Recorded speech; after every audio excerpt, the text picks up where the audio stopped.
alderantzizko proportzionaltasuneko funtzioak. I berdin bat zati X.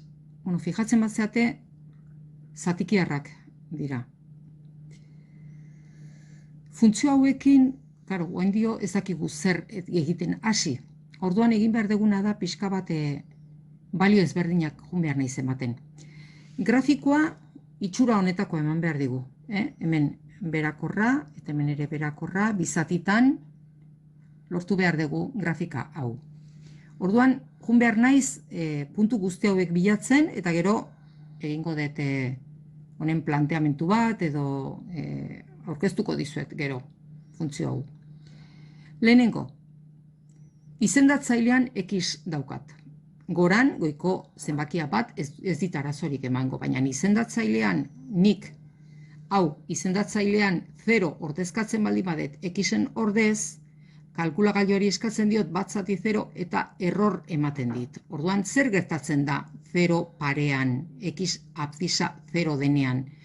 Ezin dugula punturik kokatu. Error ematen baldin badigu, hor ezin dugu punturik kokatu. Orduan, hor eten bat egongo da funtzioarentzat, eta funtzioak ez du punturik izango. Orduan, klaro, hortik aurrean nola jokatzen dugu, 0 ez diren balio beste balio guztiak aztertzen ditugu. Minus infinitotik 0ra eta 0tik infinitora. Horrek esan nahi du, funtzionen definizio eremua izango dela minus infinitotik 0ra, 0n ez du punturik izango, ez du existituko, eta 0tik infinitora beste zati bat izango du. Hasten geha balio ezberdinak ematen. Bat jartzen detenen, bat zati bat, eta oen batetik infinitoraioko balio guztiak aztertu behar ditut. Bi, bat biren 0,5 txikiagoa, 10 0,1 txikiagoa, 100 0,01 txikiagoa, 1000 0,0 bat txikiagoa, 10.000 0,000 bat, eta nik hemen bilioia jarriko banuke, lortuko nuken iren balioa bilioiarentzat, hau da bilioia infiniton dago. Bat zati bilioia izango litzeke 0,0000000 bat, orduan, ja infiniton agertzen naizenen eskubi aldean, izango nuken puntua izango litzeke bilioia Xen balio abzisa, eta bere parean altuera 0,000000000 bat, oso txikia 0 doan balio bat. Orain negatiboak hartuko ditut, minus bat, bat zati minus bat, eta orain minus infinitoraino. Minus 10, minus 0,1, minus 100, minus 0,0 bat, minus 10.000, minus 0,000 bat, eta minus bilioia jarriko banuke, iren balioa minus 0,0000000 bat 0 doan balio bat lortuko nuke. Eta orain tartean, minus bat eta bat tarteko balio batzuk hartuko ditut. Batentzat esan dut, bat zati bat dela. 0,5entzat, bat biren, bi. Bat zati bat biren, guruz biderkaketa, bi. 0,2, 0 noa, 0 bost ateratzen da kalkulagailuz egiten baldin badet ere. 0,1 batentzat, 10. 0,0 batentzat, 0 noa, 0 esan dut ez duela existitzen funtzioak. 0,0 batentzat, 100. 0,00 batentzat, 1000. 0,000 batentzat, 10.000, eta hemen jarriko banuke 0,0000000 batentzat bilioia lortuko nuke. Eta orain negatiboak aztertu behar ditut. Minus batetik 0rainokoak, zekatik 0 ez duela existitzen esan dugu. Minus 0,5, oda minus bat biren, zatik eta eginda edo kalkulagailuz, bat zati minus 0,5, minus 2. Minus 0,2entzat, minus 5. Minus 0,1entzat, minus 10. Minus 0,0 batentzat, minus 100, eta balio guztiak orain grafikoan antolatzen ditut. Esan dut, batentzat, bat. Birentzat, bat biren. 10entzat, 0,1. 100entzat, 0,0 bat. 1000-arentzat 0,00 bat. Eta bilioiarentzat 0,000000000 bat. Hau da, zer gertatzen da, zein da limitea funtzio honena X-ek infinitora jotzen duenean? Hau da, zer gertatzen da X ardatzaren gainean jarrita balioak erozta handiagoa jartzen jutenen bat zati bat, bat zati bi, bat zati hiru, bat zati 100, bat zati 1000, bat zati milioia, 0,0000000 bateko balioak lortzen ditu funtzioak, ez da? Orduan, hemen 0 jotzen du funtzioak. Hau da, zer zein da limitea funtzioarena x-ek infinitora jotzen duenean, x haunditzean, hemen gerozta handiagoak diren zenbakiak ordezkatzean, ik hartzen ditugun altuerak edo balioak zerorantz doaz. Zerorantz doaz. Hau da, zuzen horrengana, x ardatzaren gana ari dira puntuak inguratzen. Puntua urrun dago, hau gertugo. Funtzioaren grafikoak edo funtzioaren puntu guztiak x ardatzaren gana inguratzen ari dira. Orduan, x ardatza da, edo i berdin 0 zuzena da, funtzionen asintota horizontala, zuzen horren gana doaz infiniton. Zer gertatzen da minus batentzat? Minus batentzat, bat zati minus bat, minus bat. Minus birentzat, minus 0,5. Minus amarrentzat, minus 0,1. Minus eunentzat esan dugu, minus 0,0 bat.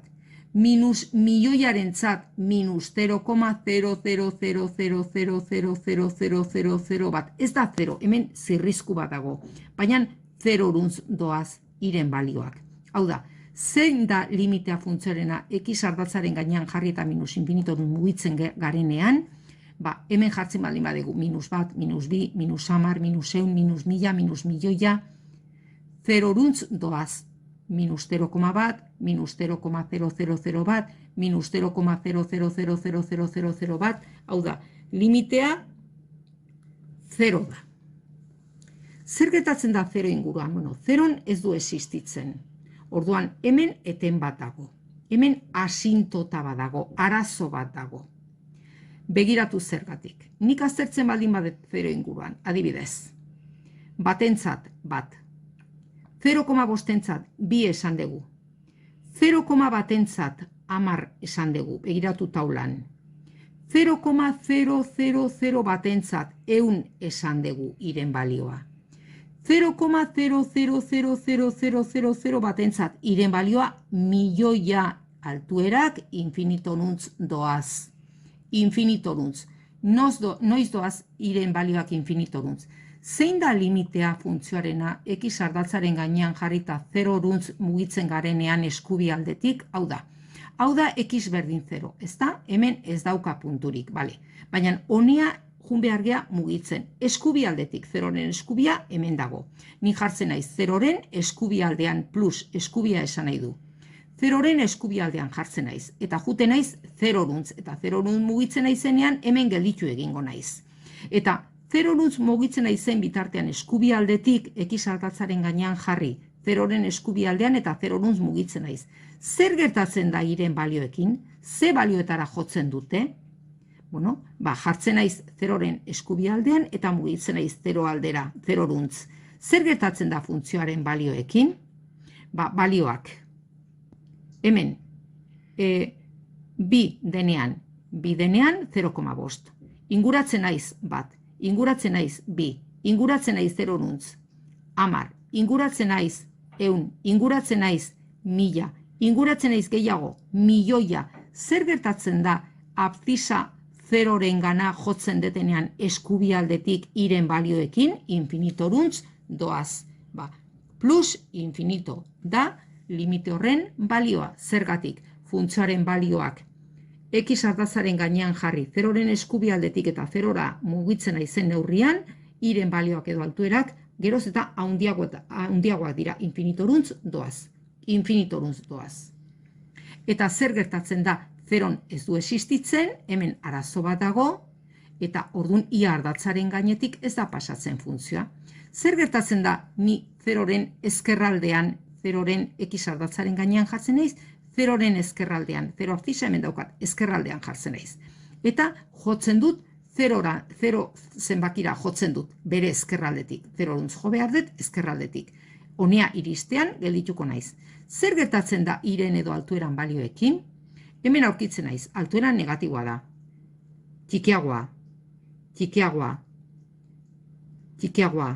minus 10, minus 100, minus 1000, minus milioia. Noruntz jotzen dute altuerak edo iren balioak 0 abzisaren ezkerraldetik jartzen naizenen eta 0 mugitzen naizen neurrian zer gertatzen da iren balioekin? Minus infinitorantz joaten dira. Orduan, zein da funtzionen limitea xek 0ra jotzen duenean ezkerraldetik minus infinito. Iren balioak, funtzioaren balioak, minus infinitorun doaz. Hau da, funtzionen definizio eremua da izate eremua, 0 ez du existitzen, baina dago grafika minus infinitotik infinitoraino. Izate eremua edo definizio eremua errealen multzoa, ken 0, giltzapen. Edo minus infinitotik 0ra, eta baita ere, 0 infinito tartea da funtzionen definizio eremua. Asintota vertikala ia ardatza eta asintota horizontala x ardatza. Kurba horren izena hiperbola da. Zergatik asintotak dira x ardatza eta ia ardatza?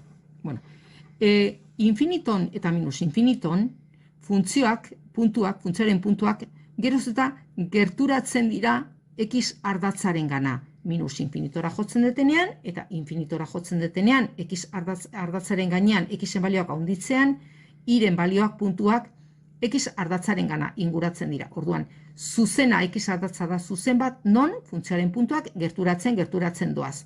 Horregatik, x ardatza da funtzionen asintota horizontala. Eta zergatik i ardatza da asintota vertikala, zergatik i ardatzaren gana mugitzen naizen neurrian eskubialdetik edo ezkerraldetik i ardatzaren gana inguratzen naizen neurrian i ardatzaren gainen dago abzisa 0 duen puntua, bueno, ez dauka punturik, baina x ardatzaren gainean x abzisa 0 balioa dauka. Orduan, 0-ren gana mugitzen naizen neurrian altuerak infinitorantz eta baita ere, ezkerraldetik beraka bidaltzen ditu. Baina mugitzen naizen neurrian, funtzioaren puntuak inguratzen goruntz, baina inguratzen i ardatzaren gana. Eta hemen berdin, puntu guztiak i ardatzaren gana inguratzen. Orduan, funtzio baten grafikoaren gainean dauzketen puntu guztiak zuzen baten gara ikutu gabe inguratzen doazela ikusten dugunean, zuzen horri asintota ditzen diogu. Orduan, i ardatza izango da funtzionen asintota vertikala. Bat zati x-ken 3, funtzioa irudikatu. Grafikoa berriro antzeko atera behar da. Baina, hainbeste baliokin lan egin beharrean prozedura bat jarraituko dugu. Bakoitzak bere prozedura jarraitzen du. Nik hau nahiko erresa ikusten dut. Begiratu. Izendatzailea 0 egiten duten x-en balioak arazoa ematen dute. Ikusten dut izendatzailea noiz dan 0. Hau da prozedura jarraitzen dena, Bueno, ikusten duzu hemen tanteatuz 3-ken 3 0 dala, ezta? Orduan x-en balioa 3 denean 0 ateratzen da izendatzailearen balioa, X-ken 3 noiz da 0. X 3-rentzat anulatzen da edo 0 egiten da izendatzailea. Claro, nik hemen jartzen baldin badet 3 getatzen da. Bat zati 3-ken 3, bat zati 0, error ematen dit. Orduan, 3 parean, abzisa 3 denean, ezin dut punturik kokatu. Orduan, 3 denean abzisaren balioa, nik hor kokatuko dut marra bat gorria, esan nahi du hor asintota bat izango detela, arazo dun zuzen bat dagoela, gune bat dagoela, eta hor grafikari ezin diotela puntu bat kokatu. Orduan, horren inguruan mugituko da grafika. Nola jarraitzen dut hortik aurrea? Bueno, orain prozedura bat jarraitzen dut. 3 arazo dun balio honi egiten diot. Ezarri 0,1, kendu 0,1. Ezarri bat, kendu bat. Ezarri 100 eta kendu 100. Eta horrekin antolatuko dut taula bat. Puntu horiek kokatuko ditut eta grafiko egingo dut. Hau da, ezarri 3 honi 0,1, 3,1. Eta taulan ordezkatu. Bat zati 3,1 ken 3, bat zati 0,1, 10. Kendu 0,1, 3 ken 0,1, 2,9. Ordezkatu eta minus 10 ateratzen zat. Orain, 3 arazo dun abzisa honi ezarri bat eta kendu bat. Ezarri bat, 4, kendu bat, 2. Ordezkatu funtzioan eta bat eta minus bat lortzen dituten balioak. Eta orain, 3 gehi 100 eta ken 100. 3 gehi 100, 100 da 3. Eta ordezkatu. Nik hola lortuko ditut x-en balioak. Prozedura egokia da, zergatik horrela hartzen ditut behar dituten x-en balioak. Behar dituten abzisak. 3 ken 1, minus 87 hartzen dut. Orduan, arazo dun puntua bilatu, ezarri 0,1, kendu 0,1. Ezarri bat, kendu bat. Ezarri 100, kendu 100. Eta horrela hartzen ditut abzisa balio batzuk. Abzisa horiek ordezkatu funtzioan eta taula bat lortzen dut, puntu batzuk bilatu ditut. Eta orain puntu horiekin egingo detena da, hartu eta kokatu. Bueno, arazo dun abzizaren parean marra bat egiten dut, zekatik hor punturik ez dago, eta arazo dun gunea da. Orduan, hor abziza bat edo zerbait, asintota bat edo zerbait egoten da, orain ikusiko dugu. Eta orain kokatzen ditut puntu guztiak, 3 parean ezin dut ezer jarri, baina 3,1 eta 10 esan dugu, hor egongo litzeko, gutxi gora bera, hor, izango genduke puntu bat. Gero, lauentzat bat. Eta gero, 103-rentzat hemen egongo litzeke, ezin dut 103 kontatu, gutxi gora bera hor, 0,0 bat. Gutxi gora bera hor jartzen, eta puntuak lotu egiten ditut. Orain beste aldekoak, eta hasiko nintzeke esanez, -87-rentzat, -0,0 bat. Gutxi gora bera hor jartzen dut, ez da, -87, -0,0 bat. Gero baita ere, birentzat, -1, kokatzen dut puntu hori ere. Eta gero, urrengoa izango litzeke 2,9-rentzat, -10. Eta lotzen ditut puntu horiek. Ikusten dezue, hemen, -infinitorantz jotzen duten neurrian, puntuak inguratzen ekizardatzaren gana ekizardatza asintota bat izango da, eta hemen esan dut -0,0 bat, 0-runtz doaz iren balioak. Eskubialdean ekizen balioak infinitorantz doazen neurrian, laurentzat, bostentzat, 10rentzat, 100rentzat, 1000rentzat, hemen ere 0-runtz doaz balioak, zekatik esan dugu, 103-rentzat 0,0 bat izango litzeke ala altuera, orduan 0-runtz doaz. Baita ere, ekiz ardatzaren gana inguratzen puntu guztiak, orduan, ekiz ardatza edo i berdin 0 zuzena asintota horizontala izango litzeke funtzionentzat. Eta zer gertatzen da 3 inguruan, 3 parean punturik nola ezin dan jarri, 3 inguruan aztertzen dugu. Hau da, 3 puntuan ezin bada 3 parean punturik jarri, funtzionen definizio eremua da R-ken 3 edo minus infinitotik 3-rainoko tartea eta 3-tik infinitora-rainoko tartea. Baita ere, X ardatza asintota horizontala da eta X berdin 3 da zuzena, vertikala da, X berdin 3, bat, 3, bat, 3, bi, 3, bost, 3, X berdin 3 da beti, zuzen honen puntu guztientzat, orduan asintota vertikala izango litzeke funtzionentzat. Zergatik, begiratu, 3 eskubialdean jartzen baldin manaiz eta inguratzen 3 abzizaren gana eskubialdetik, iren balioak altuerak haunditzen infinitorantz bidaltzen ditu. Infinitorantz edo minus infinitorantz bidaltzen ditunen zuzen vertikal batek funtzioaren balioak edo puntuak edo altuerak, orduan asintota dela esaten dugu. Eta begiratu ezkerraldetik ere, 3 abzizaren ezkerraldetik jartzen baldin manaiz eta 3-ren gana inguratu, begiratu zer gertatzen dan iren balioekin, altuerakin, minus infinitorantz doaz, ez da? Minus bat, minus 10, minus 100, minus 1000, minus infinitorantz. Orduan, X berdin 3 asintota, zuzena, asintota vertikala da. Definizio eremua R-ken 3 edo minus 3, minus infinito 3, 3 infinito tartea da, funtzionen definizio edo izate eremua. Asintota vertikala dauka, X berdin 3 zuzena da, vertikala. Asintota horizontala, X ardatza izango litzeke, I berdin 0 zuzena. Zer gertatzen da X ardatzaren gainean jarri eta infinitorantz mugitzen geanen iren balioekin 0-runtz doaz. Eta minus infinitora mugitzen geanen, baita ere minus infinitora mugitzen geanen, iren balioak altuera gerozta txikiagoak 0-runtz doaz. Zer gertatzen da 3 abzizaren eskubialdean jartzen geanen eta 3-ren gana mugitzen geanen iren balioekin, 3 abzizaren eskubialdean jarri eta 3-ren gana mugitzen geanen, iren balioak haunditzen gelditu hemen, eta ikusiko dezue, iren balioa oso haundia dela. Iren balioak infinitorantz doaz.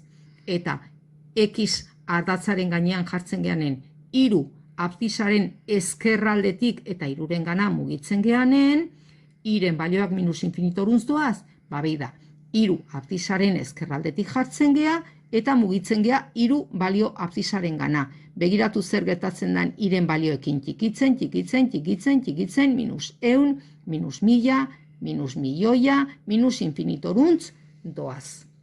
Nik hemen funtzio honekin egingo banuke minus bat jarri edo minus batekin bidertu, hau da, zenbakitzailere minus jarri, edo hau goza berdina da, ezta? Minus hau, hau da, denak minus hau bera pasatzen baldin badet, izendatzaileari jartzen baldin badiot honik kenduta, hemen hau minusekin bidertzea izango litzeke, minus x gehi iru, hau da, iruken x. Bueno, funtzio hauek dira, aurrean, lehen hau, oantxe bertan ikusi dugun funtzioaren aurkakoak, zer egiten diote edo zer lortzen da minus bat zenbakitzailean edo minus bat izendatzailea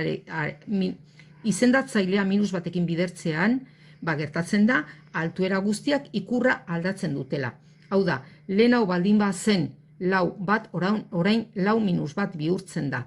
Eta positiboak ziren distantzi guztiak edo altuera guztiak negatibo bihurtzen dira. Orduan, lehen hau goran baldin bagendun altuera guztiak positiboak zirelako, ikurra aldatzean altuera edo iren balio guztiak negatibo bihurtzen dira eta kontrako funtzioa izango genduke. Eta berdin hiru abzisaren ezkerraldean dauden altuera edo iren balio guztiak negatiboak ziren eta orain ikurra aldatzen baldin badiogu eta taula egingo genduke denak positibo izango lieke. Orduan, beste funtzio baten grafikoa izango genduke lan asko egin gabe. Kasu honetan funtzio hau gora, ezkerraldetik eskubialdera, gorakorra izango litzeke, eta zer gertatuko litzeke hiru balioren gana eskubialdetik mugitzen geanen, zein izango litzeke funtzioaren limitea x-ek hirura jotzen duenean eskubialdetik, bida, hiru balioaren eskubialdean jartzen baldin naiz eta mugitzen naiz hiruren gana eta hemen gelditzen naiz, begiratu hiren balioa txikiagoa, minus infinitorantz jotzen dute, hiren balioak hau da limitea, minus infinito izango litzeke. Eta kasu honetan zer gertatuko litzeke ezkerraldetik jartzen baldin naiz eta mugitzen baldin naiz hiru abzisaren gana, eta hemen gelditzen naiz, begiratu, mugitzen baldin naiz hiru abzisaren gana bere ezkerraldetik hasita, bida, hiren balioak funtzioaren balioak joko lukete, goruntz, infinito izango litzeke, funtzioaren limitea x-ek minus irura jotzen duenean ezkerraldetik. Apuntatu kuadernoan. Irudikatu behar dugu funtzio hau. Baita ere zatikiarra da. Orduan, begiratu behar dugu izendatzailea anulatzen duten x-en balioak zein diren. Nola? Hartzen dut izendatzailean dagoen adierazpen matematikoa eta berdintzen dut zerora. Orduan, x ekartzen dut alde positibora eta birentzat 0 egiten da izendatzailea. Begiratu, bi, ken, bi, 0. Bat zati 0, error. Ematen digu kalkulagailuak. Orduan, bi abzisarentzat arazo bat izango genduke. Orduan, x abzisa bi denean, hemen arazo bat dago, eta asintota bat marrazten dugu. Marra etenaz. Eta gorriz egiten denik, ezberdintzeko asintota eta grafikoa, ezta? Bueno, x berdin bi abzisaren parean punturik ez du izango, error ematen du, ez dauka punturik, eta asintota bat marrazten dugu marra etenak erabiliz. Eta orain hasten gea bi horren inguruan. Prozedura berdina jarraitu behar dezakatik, nahiko erresa iruditzen zat. Ezarri 0,1, kendu 0,1, ezarri bat, kendu bat, ezarri 100, kendu 100. Apuntatzen dugu kuadernoan, Ezarri 0,1, 2,1, ordezkatzen dugu funtzioan eta minus 10 ateratzen da. Ze gertatzen da, orain ez da hemen bi gehi x, hau da, x-en ikurra negatiboa da. Orduan, aldatuta atera behar zaigu funtzioa. Segun x-en ikurra plus edo minus den, edo, hori kontatuz, goiko zenbakia positiboa dela. Orduan, goiko zenbakia positiboa baldin bada, x positiboa baldin bada edo negatiboa baldin bada, funtzioaren adarrak goran edo beran aldatuta gelditzen dira. Jarraitzen dugu, 1,9, hau da, biken 0,1, 1,9rekin egiten dugu proba, eta 10 ateratzen da. Bi gehi bat eta ken bat, bi gehi bat, 3, eta ken bat, bat. Ordezkatzen ditugu taulan eta puntuak osatzen ditugu. Bi gehi 100 eta bi ken 100, bi gehi 100, 102, ordezkatzen dugu, eta bi ken 100, minus 98. Horrela bilatzen ditut, abzisa estrategikoak funtzio hau lantzeko. Eta oso egokiak dira, zekatik, lortzen dituten puntuak kokatzen baldin baditut, puntuiek lotu eta badakit zeitzuratako grafiko ateratzen den. Bi parean ezin dut punturik marraztu. 2,1, bale, 2,1 esan dut minus 10, gutxi gora bera hor. Gutxi gora bera, egin behar dut grafikoa ez zehatz. Bale, gero esan dut 3rentzat minus 1, 3 minus 1. Eta gero esan dut, 102 minus 0, 102, hemen gutxi gora bera, markatu egongo litzekela, horreago egongo da, baina hemen hartu, zekatik hemen nahi naiz lanen. Bale, 102 minus 0,0 bat. Bale, eta orain alde negatiboan daudenak, edo beste aldean, ezkerraldean daudenak, ez da? Bale, bitik ezkerraldera, orduan, bat koma bederatzirentzat, esan dugu 10 ateratzen dela, 10 gutxi gora bera hor. Egin baldin ezaket 10 zehazten dut, eta bestela hor gutxi gora bera. Bale, eta batentzat, zer? Batentzat bat. Eta zer gertatzen da, minus 88rentzat, hor minus infinito alde neongo bagineke, lortzen dute balioa 0,0 bat izango da. Bale, orduan grafikoa egiten dugu gutxi gora bera. Ikusten dugu definizio eremua bian ez du existitzen, orduan erreken bi. Edo, minus infinito bi, bi infinito tartean. Gorakorra da ez da, beti gora. Asintota vertikala, ikusten duzue inguratzen, puntu guztiak, eta minus infinitoruz doaz iren balioak. Eta hemen ere puntu guztiak inguratzen, eta ez dute gurutzatzen zuzen hori, orduan asintota vertikala da. Eta bere ekuazioa x berdin bi da. Orduan x berdin bi zuzena funtzioaren asintota vertikala da. Eta infiniton eta minus infiniton ikusten duzue puntuk inguratzen, x ardatzaren gana. Orduan x ardatza ere asintota bada, asintota horizontala. Limiteak zer gertatzen da infiniton? Infinitonuz mugitzen izen neurrian, x jartzen denean, x3, x4, x5, x10, x100, iren balioak txikitzen, ez da, minus 0,5, minus 0,1, minus 0,001, minus 0,000 bat, minus 0,000000000 bat, 0 runtz. Zer gertatzen da, x ardatzaren gainean jarri eta minus infinitorun mugitzen aizenean, hau da, xen balioa, 0, xen balioa, minus 1, xen balioa, minus 10, minus 100, minus 1000, iren balioak dira, 0,000000000 bat modukoak, hau da, 0 runtz doaz. Zer gertatzen da funtzioaren limitearekin x abfisa bi balioaren eskubialdean jartzen naizenen eta bira inguratzen naizenen, jartzen naiz hemen eta bira inguratzen naiz, eta hor gelditzen naiz, haste naiz. Iren balioa, minus 0,1, minus 0,5, minus 1, minus 10, minus 100, minus 1000, minus milioia, minus infinitorantz doaz. Eta ezkerraldetik jartzen naizenen, bi abfisaren ezkerraldetik, eta honea mugitzen naiz, hemen jartzen naiz, ezta? Iren balioa, handitzen, 1, 10, 100, 1000, milioia, iren balioak handitzen, infinitorantz doaz. Hau da, definizio eremua erreken bi, edo minus infinito bi, bi infinito tartea, gorakorra da, asintota vertikala eta horizontala esan dugu badauzkala, eta gero, eskubialdean infinitorantz mugitzen naizenean zein da limitea funtzioarena, xek infinitora jotzen duenean 0 esan daudela, zein da limitea funtzioarena, xek minus infinitora jotzen duenean 0 runtz doazela iren balioak esan dugu, oda limitea 0 da, eta bi abfisaren eskubialdean jartzen garenean, zein da limitea funtzioarena, xek bira jotzen duenean eskubialdetik, minus infinito esan dugu, iren balioak minus infinitorantz juten direla. Eta limitea funtzioarena xek minus bira jotzen duenean ezkerraldetik, hau da, x ardatzaren gainean jartzen garenean, bi abfisaren ezkerraldetik eta bira mugitzen geanen. Ikusi dugu, iren balioak infinitorantz mugitzen direla. Funtzio honi minus bat jartzen baldin badiot, zenbakitzailean, edo zenbakitzailea ikutu gabe hemengoak aldatzen baldin bat ditut, haituko nitzeke minus batekin, hau da, funtzionen kontrako funtzioak izango lieke. Orduan, balio negatibo guztiak positibo bihurtuko lieke, eta altuera edo iren balio positibo guztiak hemen ginuztenak, danak negatibo bihurtuko lieke, funtzio berri honen grafikoa hau izango litzeke. Irudikatu. I berdin, bat zati x-ken bat gehiru. Apuntatu kuadernoan. Lehenengo funtzio hau landuko dugu. Eta gero hiru ezarri eta funtzioaren grafikoa osatuko dugu. Lehenengo funtzionekin hasi behar gea. Funtzio honen antzekoak egin ditugu.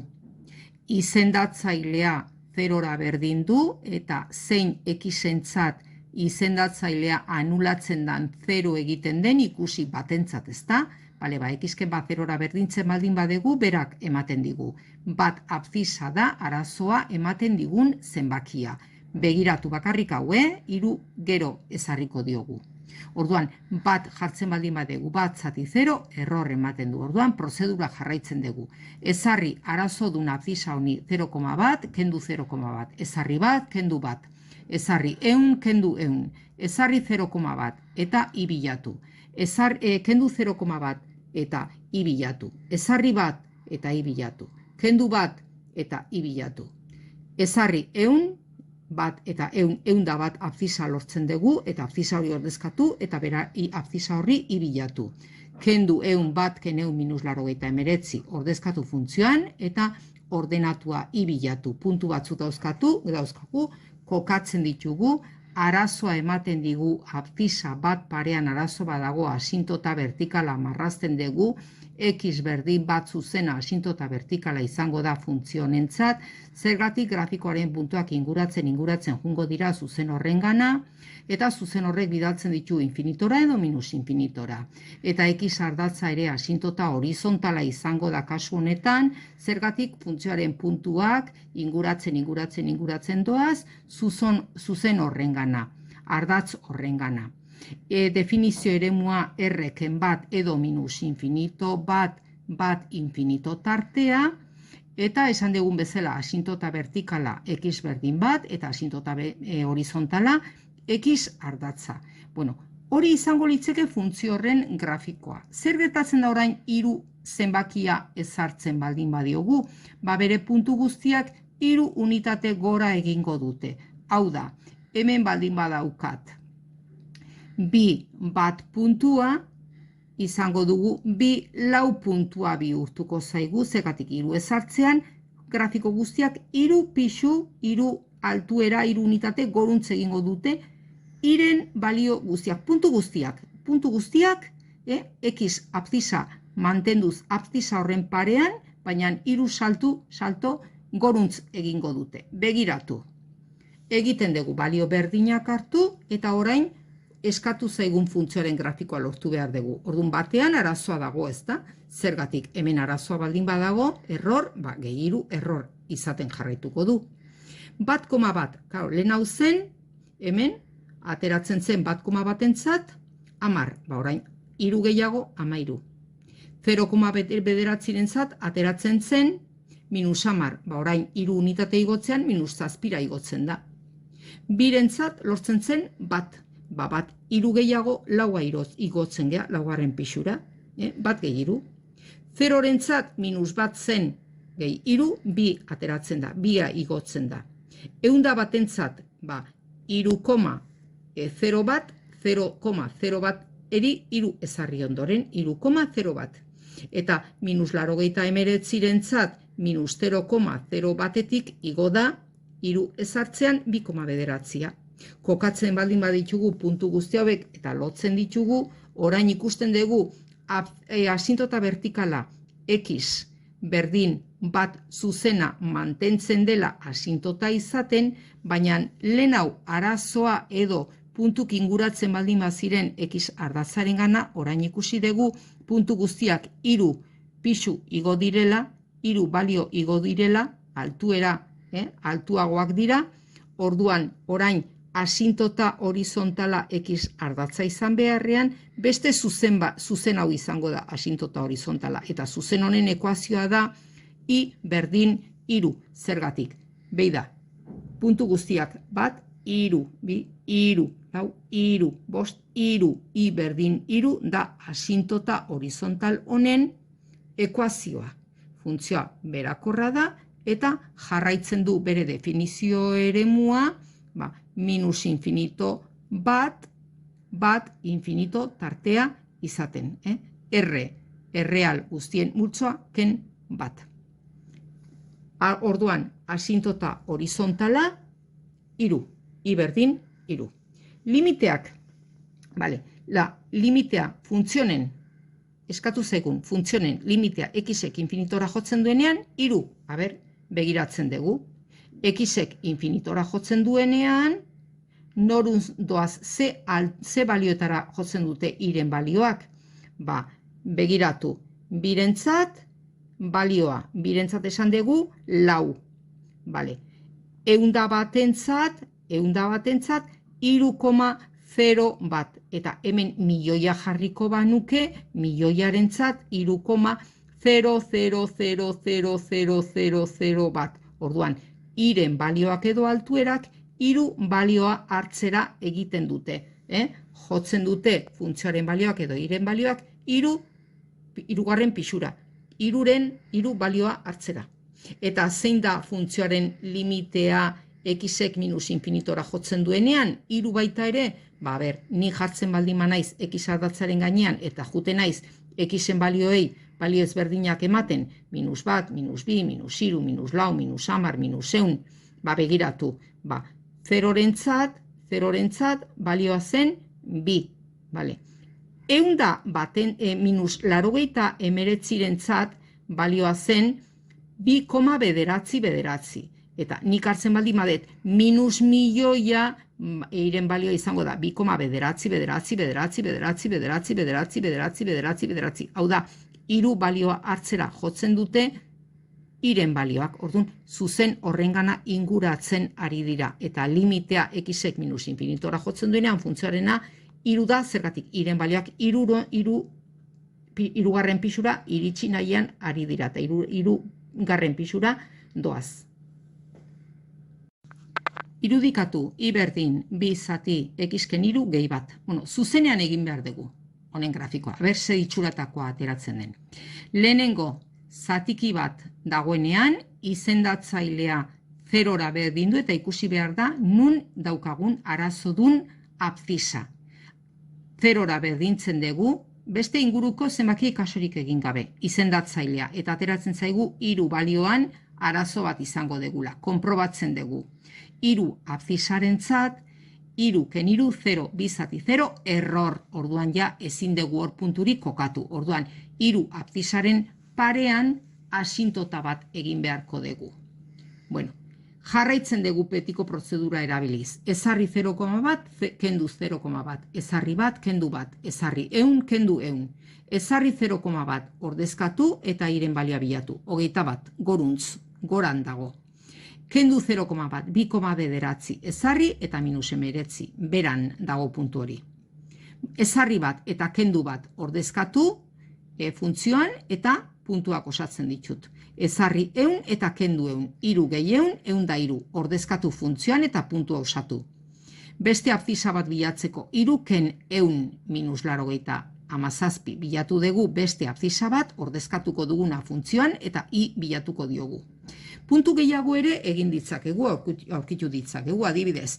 I berdin 0 egiten baldin badegu, i ordez 0 jarri funtzioa hartu eta i ordez 0 jarri haituko gineke x ardatzarekin daukan ebaki puntua bilatzen. Hau da, hemen xen balioa bilatzeko bat pasatzen dut kentzen, zatitzen ari den hau bidertzera bidaltzen dut beste aldean dagoen -1 hori bidertzera -1 bider x minus x, eta -1 bider -3, 3, berdin 2. Eta guain x askatzeko x ekarriko nuke honea eta bi beste aldera kentzen. Hau da, x bat 0 puntuan mozten du x ardatza. Hori puntu hori bilatu nahi baldin badegu, ez baldin badegu bilatu nahi, ez da beharrezkoa. Eta bilatu nahi baldin badugu i ardatzarekin daukan ebaki puntua, x-eri 0 bali emago genduke, funtzioan ordezkatuko genduke x-en ordez 0 eta -2 iruren eta bat, emekate, geldituko litzeke, bat iruren, hau da, 0 bat iruren puntutik pasatzen da, eta hor mozten du i ardatza. Beste punture bat nahi dugula, nahikoa izango litzeke bilatu ditugunekin, baina beste bat nahi dugula bost, ordezkatzen dugu bost, eta ateratzen zaigu bi, baita ere bost bi puntutik pasatzen da. Puntu guzti hauek kokatzen baldin baditugu denak, ikusten dugu, hiru parean arazoa dago, orduan asintota vertikala marrazten dugu. Orduan, zuzen hau asintota vertikala izango litzeke. Zuzen hau da, bat, bi, hiru, x berdin hiru. Hiru, bat, hiru, bi, hiru, bost, hiru, 10, hiru. X berdin hiru da funtzionen asintota vertikala. Gero kokatzen ditut, lau, hiru esan dugu ez da, lau, bat, bi, hiru, lauentzat, hiru puntutik pasatzen dela. Gero baita ere esan dugu, bost, bi puntutik pasatzen dela. Eta hemen infiniton, eunda hirurentzat, 1,02. Eta milioia jarriko bagenduke ordenagailuan, bi zati milioiaken hiru gehi bat, aterako litzeke 1,00000000 bat. Hau da, puntu guztiak lehenengo pixura doaz. Hau da, I berdin bat zuzena asintota horizontala izango litzeke. Eta eskubialdean funtzioaren limiteak batera egingo luke, zergatik x ardatzaren gainean jarri eta eskubialdean moitzen gehan neurrian xeri balio handiagoak emanez, 10, 100, 1000, iren balioak doaz bitik 1,8, 1,5, 1,1, 1,0 bat, 1,000000 bat batera doaz. Gero, hiru abzisaren eskubialdean jartzen baldin bagea, eskubialdean, alde positiboan, eskubialdean, hiru plus berretzailean, eta hiruren gana inguratzen baldin bagea, iren balioak ikusten dugu goruntz, 10, 100, 1000 infinitorunz doaz. Hiru abzisaren ezkerraldean jartzen baldin bagea, hemen, eta hiruren gana inguratzen gea, eta juten gea iren balioak aztertzen funtzioaren balioekin zer gertatzen den ikusten, funtzioaren balioak txikiagoak, minus 10, minus 100, minus 1000, minus milioia, minus infinitorunz doaz. Eta minus infiniton aztertzen baldin badegu funtzionen limitea x ardatzaren gainean jarri eta minus infinitora moitzen geanen, zein izango litzeke limitea? Bat, begiratu zergatik hemen jartzen geanen eta minus infinitora moitzen geanen, x denean minus 2, minus 5, minus 10, minus 100, minus 1000, eta funtzioan ordezkatuta iren balioak aztertzen juten baldin bagea, ikusiko dugu iren balioak doazela 0,6, 0,8, 0,9, 0,9, ikusten duzu minus 87 0,88, 0,9, bat balioaren gana jotzen dute. Horregatik, hemen idazten deguna definizio eremua erreken hiru. Minus infinitotik hirura eta hirutik infinitora tartean existitzen du funtzioak. Beti berakorra da, asintota vertikala x berdin hiru eta horizontala y berdin bat. Lehenengo pixura jotzen dute iren balioak, infiniton eta minus infiniton. Eta gero esan dugun bezala limiteak infiniton batengana jotzen dute iren balioak, minus infinitora moitzen gean neurrian ere funtzioaren limiteak edo iren balioak, funtzioaren balioak, altuerak, iren balioak batea jotzen dute, eta gero, hiru abzisaren eskubialdean kokatzen baldin bagea eta hirura mugitzen hasten baldin bagea ikusten dugu iren balioak, gero ez da handiagoak, infinitorunz jotzen dute. Eta zein da funtzioaren limitea x-ek hirura jotzen duenean ezkerraldetik, honek ez du esanik minus hiru baizik eta hiruren gana jotzen dugu ezkerraldetik, minus infinito. Begiratu zergatik, hiru hemen dago, bere ezkerraldean kokatzen gea, eta mugitzen hasten gea, hiruren gana, honea iristen geanean gelditzen gea, eta zertzen dugu iren balioa. Orduan, x honentzat iren balioa 0, x honentzat minus 1, minus 10, minus 100, minus 1000, minus milioia, minus infinitorunz jotzen dute iren balioak.